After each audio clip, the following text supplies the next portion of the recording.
อ้ยักษ์เจ้ายังเมนที่สุด เกี้ย บ่แมน บอกไว้นะ บ่แมน เฮีย เฮ้ยคือตอบถูกแต่แบบพอมึงคุณนี่ก็ ไอ้ยักษ์จะมาคุณยิงใส่เสื้อสีใด โอ้ยกระชี้แจงนะ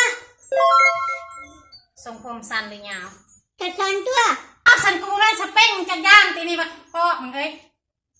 ก็ลูกไปลูกใหม่ โอ้ยปันมึงล่อแหงเนาะสั้นกูจะลบทิมก็ได้สนะ เสียงลูกภาพน่ะ โอ้เพิ่นจะว่าเพิ่นคักหลายตีบักจีปูมเอ้ยไอ้ยักษ์พาไปห้าถ่ายคลิปแจงเงินคนทุกงานก่อน โอ้ยบอกว่าขี้น้อยปอบมึงเลย โอ้ยฮอนเลยเนาะกูจะแก้เสื้อแก้ฟ้านอนง่ายอาบน้ำเลยเนาะคือสีเย็นดี โอ้ยอีว่าบาเลย ไอ้ยักษ์จะกำลังคิดอย่างเดียว คิดก็เกินละ โอ้ยบักโคมเอ้ยจะมันคิดเรามกเนาะ